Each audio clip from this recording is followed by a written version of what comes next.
back. This is Riders of the Dawn. This is Stu. This is Jay. And today we are going to talk about screenplays and formatting scripts and all that lovely stuff. All the stuff you need to know if you are trying to write a screenplay and, I don't know, do something with it. First things first. The first screenplay that we wrote was using a program called Abbey Word, which was it's an open source word processor. It was free. Yeah, free. It worked fine as a word processor. And our first attempt at it, we wrote it very much like a drama. Yeah, we wrote it in play format because that's what we grew up reading. Yeah, plays. So character's name, dialogue. Yeah. And it worked to get the ideas out on the page. We had a lot of fun doing that. We did it over the phone, which was just something that we did, and we had a good time writing these gags. It was a comedy, so it was a lot of fun to write. And then our first kind of adventure into is this how we're supposed to do it? Was I remember we went to, it was probably Barnes and Noble, or it might have even been Borders. Yeah, we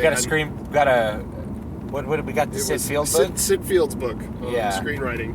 And, I remember we both read it cover to cover, and we came together and pretty much said, well, that was a waste of our time. Yeah, that was bull. That was a bunch of bull. And actually, there's Stephen King said this too. He's like, I got this book on screenwriting, and of course it was bullshit, but it had a sample screenplay at the end, and that wasn't bullshit because then I knew how to format it. Yeah, and so formatting is the most important part of having a screenplay. And so it sounds bizarre to say that, but it's really true. So we got to the end of this, and we both really studied the formatting of this screenplay, which I think, if I remember right, it was excerpts from Jurassic Park or something. If I remember. Yeah, it was something weird, and both of us going, "This is what this." It was you only, when you look at drama in schools, you read The Crucible and you read Shakespeare, and it's in this very character named dialogue. Yeah, so the screenplay looks a lot different. It's got a character name in the middle and then dialogue below it, and it's just a really, really different way of reading it. And the indentations are weird, but it's there for good reasons. Right. So there's also way more direction usually in a screenplay than what you get in a traditional drama, because in a traditional drama you have limited space. It's on a stage. The stage directions are not nearly as important, and trying to describe the visual appeal is not nearly as important as the dialogue. But in a movie, you're really trying to paint a picture for whoever's going to make the movie, right? And give them a visual sense of what you want to happen. If you look up George Lucas's Star Wars screenplays, his early ones, there's more description than dialogue, because he had to really paint what he visualized, and he actually did a really good job of it. That's probably how Star Wars got made, is the idea appeal in those descriptions was just really, really good. Yeah, there's a really good. I'm trying to remember when we were thinking about formatting. There was a National Writers Month website that also had this formatting on it, and we went through and we looked at that, and then a guy we were working with at the time actually had an entire Google Drive full of scripts that we could just read. And man, how cool was that to read like a finished draft of a screenplay that actually went. Yeah, or in reading early drafts too, like when we were reading Blade Runner. Oh yeah, it's like the screenplay for Blade Runner just doesn't resemble the movie. Yeah, well, the first draft of Star Wars, same thing. Oh yeah, the first draft of Star Wars, everyone should read it if you're into Star Wars. It's really different and really cool, and you can kind of see he paints a different universe than what got made, but it's still really cool. It's still a really cool thing. to look at. And there's some parts in the original Star Wars screenplay that are just gonna make you like facepalm. Like there's a part where like the princess refuses to go with Justin Light, who's the main character, and he just punches her in the face and knocks her out and drags her away. And the direction says he punches her square in the jaw. It's awesome. It's just like, man, that wouldn't get made. Well, it didn't get made that way. It didn't get made that way. So, oh man. So what we did was we went back to our Abbey Word program, and we manually reformatted everything that we had done. Which, what let me a tell pain! You, wow. Yeah, it took a lot of time. And so then subsequently, as we wrote more in this first screenplay attempt that we ever made, everything took 3 times as long. Exponentially longer. Yeah, because we're like tap, drag this over, yeah. Name, da. You know, it's just like pressing tab millions of times. Yeah, it just took so long to get done. And you can imagine somebody writing it on a manual typewriter and then having to go mimeograph this stuff to everyone in Hollywood. That would suck. Yeah. So I think eventually we made the jump over to Microsoft Word. Because you got to remember, we were so broke. We were so broke. We lived on $1,000 a month. Oh man, it was brutal. In a big city, in a big $1,000 a month. Yeah, working 2 or 3 jobs to get that $1,000 a month. Man, woo! We've lived in interesting lives. So finally, we got enough money from Microsoft Word, and then at some point, talking to someone, they said, "Man, you guys got to get Final Draft because it's gonna make it way quicker. It does all this stuff for you." So we got this program called Final Draft. So Final Draft, yeah. if you are thinking about being a screenwriter and you do not have this program, that's the main thing that you need to budget for and get. Final Draft. It's a screenwriting program. It auto-formats everything, and you can even choose the format you want, because if you're writing a teleplay, if you're writing something for television, it has a different format than a screenplay. Yeah. So something for screen, a feature-length film, has a different format than teleplay. Very different. Yeah. And the reason for that is, as we've talked about in earlier podcasts, is the screenwriting format is set up to give you about a minute per page. A minute of screen time per page of script. Now the teleplay is slightly different because there's a lot of... The formatting's different. It looks similar, but because of stage direction and the multiple scene changes, that like you might have 2 scene changes in 1 minute in a teleplay. So yeah, especially, and if you're writing like a 3-camera, a 3-camera sitcom. Yeah, a 3-camera sitcom. Things can happen very rapidly because it's just all one set. You don't have to worry that much about the difficulty of scene changes from a production standpoint. So you just have as many scenes on that set as you want. Yeah. So the time is different. It goes from about a minute a page to about like 2 minutes a page for teleplays. No, teleplays are longer, so it's like 2 pages for a minute. Okay, yeah, 2 pages for a minute, roughly. But the thing is that because pages are, teleplays are not as good because the dialogue formatting is pretty much the same.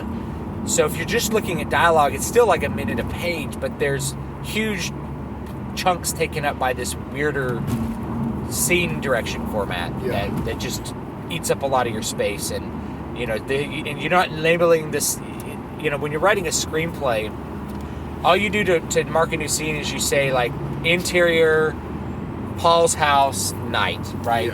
Yeah. Paul is sitting on his couch, and then you begin the dialogue. With the teleplay, it's scene D, this set, what characters are in it. Like everything's at the top of every single scene. Yeah. Because that's what the production team needs. They need all that information before they start blocking and shooting the sitcom. Or if you're doing a differently formatted, sitcom, the 3-camera sitcom is kind of going the way of the buffalo, but you still probably need to write in that format. And if you wrote in that format and someone's like, we really want it in a screenplay format, it's pretty easy to change it within Final Draft. You just change format. Yeah, you just change the format. And it goes to a different format, and then you got to clean up all the little scene changes. But in fact, I think that might be something we should do. Is like put up unemployment. So we could put up one of our teleplays called Unemployment and a screenplay, Gamers or something clean. And unless you guys want to read like probably one of the most profane works of art in terms of language that certainly I would have ever seen. Probably gives the uncut version of Jane Silent Bob a run for its money. I don't know, Team America was pretty good too. Yeah, Team America. The uncut version of Team America was pretty awesome as well. So it's got a lot of cussing. In other words. So yeah, you got to know those different formats. Final Draft will just do it for you. So if you're going to write screenplays, if you're even considering writing a screenplay, Final Draft will save you so much time. Once we got it, like the productivity increased by like 800%. Yeah. I think it took us like 2 years to write our first screenplay, doing everything manually. Now, of course, some of that was just eaten up by not writing at all. Right, and just the learning curve of figuring out what we were doing, and working together. Was the first collaborative writing project we'd ever done. Then we wrote like 3 more the next month. Yeah, it was insane. Our productivity just skyrocketed, and I think Final Draft, at least at the time that we got it, was about $200. It's very reasonable. It's actually pretty reasonable for the quality of the software. It's really well done software. It even has an ability, and it didn't work perfectly for us a couple years ago, but it probably works better now, where we could both edit the same document at the same time. Yes. So like we could both sit at our computers in different cities, because at the time I was traveling between LA and Las Vegas. So we could both sit down at our computers and we could work together. Yeah. And then you were in Modesto and I was in LA. Yeah. And so we could both sit down together and like write and like, here, let me write this, and boom, boom, boom. And so like you could both be editing the document at the same time. Of course, this was cool at the time, but I mean now it's like Google Docs. It's like, oh well, you mean that thing that we all just do now? But the point is that it goes in with the correct format. Yes, the format. Formatting is so important. But the main thing is, it's like, oh, why is formatting important? And I say these things, and I talk to people who are kind of new to the business of writing. And I had a discussion on Minds.com the other day with somebody that just kept saying that book covers don't matter. And I'm like, you're an idiot if you think book covers don't matter. Your book cover is your most important piece of marketing that you could possibly do for your book. Yeah. And he's like, well, I don't judge a book by its cover. I don't even look at the cover. I'm like, you can't pick a book up off the shelf without seeing the cover. Yeah.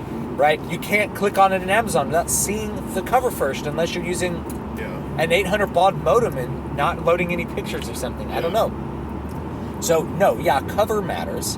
But the format matters. If you were to hand your screenplay to someone and it was formatted like The Crucible, they just go throw it in the garbage. Throw it in the garbage. They wouldn't even read it. Right. Yeah. Now let me also mention something about length. Okay, you have to write a screenplay, especially if you're new at this, that is the correct length. Yes. When we handed our first draft of our first screenplay over to producer, Paul picked it up. All he did was flip to the last page and see how many pages there were, and then he put it in his bag. And we're like, what was that? And he goes, well, I just had to see if it was the right length. Because if it's not the right length, I'm not going to read it. Yeah, and that was one of the first. It was one of the first compliments he gave us. He was like, "Wow, you guys wrote within a good boundary of time." I think it was 110 pages or something. Yeah, we wrote it like 110 pages. So you have to think a standard, depending on what genre you're in. If you're writing a science fiction movie or something, it can be 2 hours. But most of the time, you're going to want to shoot for 100 minutes. That's 100 pages. Yeah. So if you go too far past 100 pages, it may look like some stuff needs to be cut. And if you don't reach 100 pages, they're probably not going to even look at it. Yeah. So if you hand somebody an 80-page script, they're going to garbage it. If you hand somebody a 150-page script, they're probably going to garbage it. You got to hit 105. And if there needs to be more stuff, then that can be added in the revision process. but generally speaking, usually cut things, not add them. Yeah. So if you can hit that 105 to 115 page mark, you'll be good to go. Now, and that's really for getting a screenplay read, because when it finally goes to, if it goes to production, they're going to be shooting for 90 minutes. Yeah, 90 minutes. They're going to want to cut it down to 90 minutes because that 90 minutes is like, and I think it's actually technically 88 minutes of running time because you have like 3 minutes of credits. Right. If you hit that mark exactly, then there's one extra showing a day, and I'm trying to remember, it's 6 showings instead of 5. Yeah. You have 6 showings instead of 5, and that increases the amount of money that you could potentially make by like 15%. Yeah. So that's why they do it. And like, there's been a lot of movies that have been left on the cutting room floor because of that. Yeah. Just way too many to even really talk about, including Star Trek Insurrection. Not Insurrection. Nemesis. Nemesis was cut down to 88 minutes, and it made it really bad. It just didn't feel like Star Trek at all. Yeah. That's like, what are the worst editing decisions? It wouldn't be a Riders of the Dawn podcast if we didn't bring up Star Trek somehow. So yeah, got to hit the length and the format correctly, and you're not going to hit the length correctly if you don't have the correct format. Yeah. It's going to be wrong. Because again, your format reflects the length. So when someone sits down to read your script, they read it, and it takes about, this is really kind of cool, it takes about the same amount of time to read through a screenplay as it does to watch the movie. So you get a really good idea of the flow of it, of the pacing of it when you're reading it, of what's going to happen, where stuff is boring, where stuff is not boring. And so from there, that's going to guide the revision process. Yeah. So yeah, you got to make sure you hit the link. Well, that's a lot about formatting. Let's talk more about process. Oh yeah. So when we did, well, again, I think we're gonna tread over some familiar ground, at least a little bit. Working together, it was really nice working on a screenplay because we could read the dialogue, we could act the dialogue. You can act out the dialogue and hear what it sounds like to have a human speak. Oh, it's so important because you might think something in your head and write it down, and then once you go to deliver it, yeah. That's how people say words. Yeah. When you go to deliver it, it's just like people don't talk this way.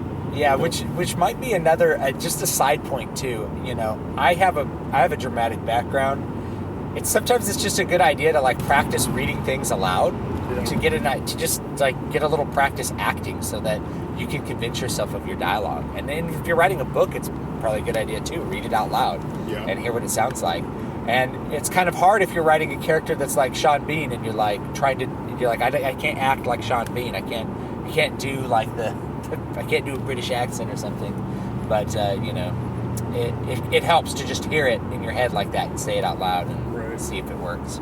Well, and that's important too. I read the first draft of a friend's novel, and he had a character who he made a really distinct point of saying that this person was Scottish, and he had a Scottish accent.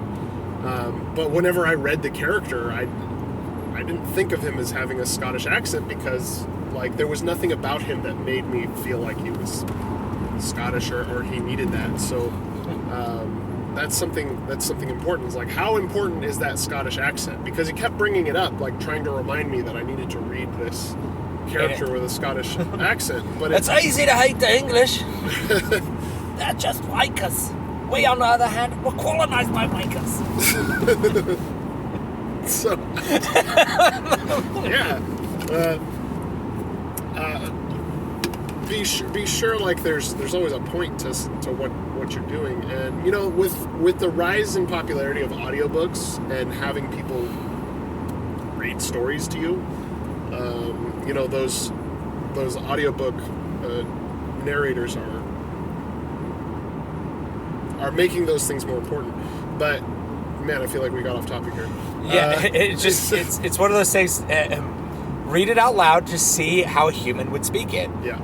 With the meter and everything, because people speak with meter, people speak with accent. You can imagine a British accent and still say it out loud, and imagine someone really delivering it well. You can imagine Patrick Stewart saying it. Yeah, there you go. that's the other thing is when you're writing a screenplay, this is another thing we found, is that there is not a whole lot of room for nuance. You got to be pretty explicit in what's happening, because I remember we got a lot of criticism like, well, this was happening and then like this happened, and I wasn't really sure how that happened. And we would go through and we would explain, oh, well, this happened and this, to us it was really clear that this was the next thing that had to happen. So yeah, we were definitely writing from our narrative experience, and not so much from a screenwriting experience. You just have to kind of learn that. So yeah, the revision process. Actually, before you get to the revision process, we should probably talk about like the way that you get a script read. Yeah. Okay, so basically Hollywood sucks, and it's really difficult to do anything in it. So before you even do this, you should try, but if you're going to write screenplays, you should think about ways that you can produce them yourselves, and if you can, write stories that you can produce yourself. Yeah. It's getting cheaper and cheaper to produce movies. You could do this on your own with some guys who actually know how to shoot a movie. Some like college students who probably know how to shoot the movie, and some people who are willing to act for just a cut of whatever money you can make on them. Yeah. So like if everybody's willing to not be paid up front, you can make a movie basically on like $1,500. Yeah, and let me tell you that there are so many actors who are willing to work for free just for exposure. Yeah. Or just for an opportunity to work on a project they like. The profit motive is not the only thing that drives people in the world. Yeah. And there's a lot of actors who really just want to work on a project. Yeah. And would be happy to do it, Because like everyone else, they want to be creatively satisfied. I've acted for like virtually no money before. Yeah. Well, it's like, you guys did one body. That was. Yeah, I'm trying to remember how much I got paid for that. It's like $50. It's like nothing. It was like not enough to justify it. It was a friend's project, and I really wanted to work on it with him, so that's why I did it. So I've done that. I've played music for virtually no money. So you can find actors that'll just make your movie. If that's something that you can feasibly do, I'd recommend you do it, because then your thing exists. Yeah. If you're gonna try to get it done through the old way, ye olden way of Hollywood, here's what you have to do. So you write a screenplay. It has to be finished. You can't shop anything that's not finished in any format. Like you can't say, hey, I'm writing a book. Would you like to? How do I find an agent? It's like, is your book done? Yeah, speculative writing is not a thing. I mean, I think there's some nonfiction that you can speculatively write, but in fiction, no. It just so your screenplay's got to be done and good. Yeah. Okay, so write it, put it in a drawer, take it out later, a month or two later, revise the crap out of it, kill all your darlings, make it good, cut it to the correct length, make sure it's good. Then what you have to do is you have to shop for an agent. Mm-hmm. Okay, and so an agent is going to basically take your script and give it to people who might want to make that movie. And in return, they get a percentage of what you get paid for a script. Now, to talk about kind of the system for a minute, is there's a list of agents that you can find online that are screen agents. Science fiction and fantasy authors of America has an extensive list of all kinds of agents, screenwriting agents and novel agents, and you can start there. So all these agents are on there. Now there's kind of two agents that we've experienced. One is the agent who asks for coverage, which basically means that they wanted you to pay somebody else to read the script for them, so that they don't have to read it and understand what you're trying to market. Yes. These are not the agents that I would recommend. Want to market my book or my screenplay. The other kind of agent is one who will read it, decide the merits on their own, and then decide to represent you based on that. Or hand it to their intern to read it. Right. At least like they're not asking you to go like write a check to somebody. Anybody that asks you for money, any agent that asks you for money or has a reading fee, don't bother with them. That's how they're going to make their money, is the reading fees. They just charge reading fees, and they're not going to your screenplay. They're not going to read it. Or they might read they might skim it and then say you know what, you need to, and they'll just tell you crap you need to revise and then not represent. You want an agent screenplay. who's going to make their money on your product. You want someone to be invested in your product. you making money. So if you make money, they make money. You don't want this you get paid up front. Yeah. It's very alluring because you're like, oh, I got an agent to read my screenplay, but that's not the accomplishment, guys. It's better to send out 800 letters asking and get one person to actually even think about reading it than it is to pay somebody $50 to not read it, and for the illusion that you're somehow making any kind of headway, because you're not. So, and what'll happen is an agent will say, I'm interested in representing it, but I want these revisions made, because that's what's going to appeal to the people that I talk to. So you go back and you're going to make revisions for free. Be prepared to make a lot of revisions for free. So you do a bunch of revisions, you hand it back to the agent, and the agent says, okay, I'm going to hand this to some people, and they hand it, maybe a producer, someone reads it, or an executive producer, and they say, you know what, you need to make these changes. So you go do another revision for them. Then they say, you know what, we don't want it. Yeah. And so you go to the next. So this process can go on for a long time. And eventually you might get someone that the first step is they're going to option the screenplay. Yeah, and now it's the studio that options. And now the studio might option based on, a producer that works for the based studio. on their recommendation.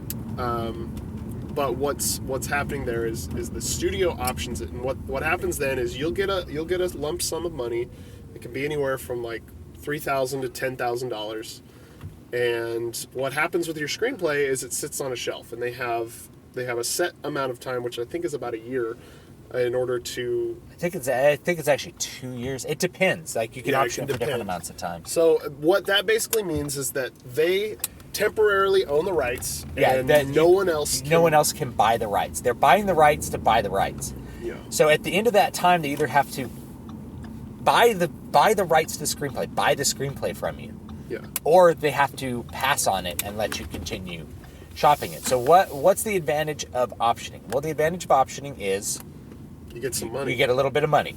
And you have somebody who at least was interested enough in it that they didn't want another studio to make it. Right. That's why most things get optioned, is that you don't want the next studio over to make it. Or you're making that movie already. Right. And you don't want another studio to get a hands on a similar script. That could be another reason that it's optioned. It could be a strategic optioning. Let's option this in case this other studio, or because it's similar to something that they've heard another studio is making, so they have a competing kind of product. Yeah.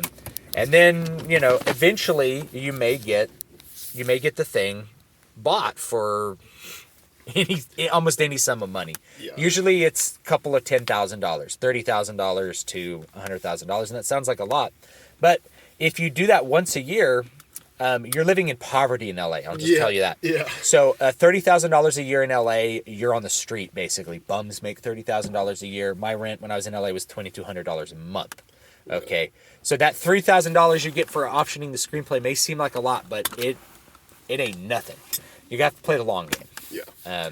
Which means you got to do other stuff. It's just that's the long and short of it. Man, we had a lot to say about this. Maybe we need to do a part 2. Yeah. All right. We'll see you next time. This has been Riders of the Dawn. This is Stu. You can find me at davidvstewart.com, dbspress.com. This is Jay. You can find me at matthewjwellman.com. You can email the show at Stu, S-T-U, at davidvstewart, S-T-E-W-A-R-T. I know they don't match. It's part of the fun of it. .com. And let's see, you can check both of us out on Minds. I'm at Matthew J. Wellman. I'm DBS Press on Minds. And we'll see you next week. All right. Have a good one.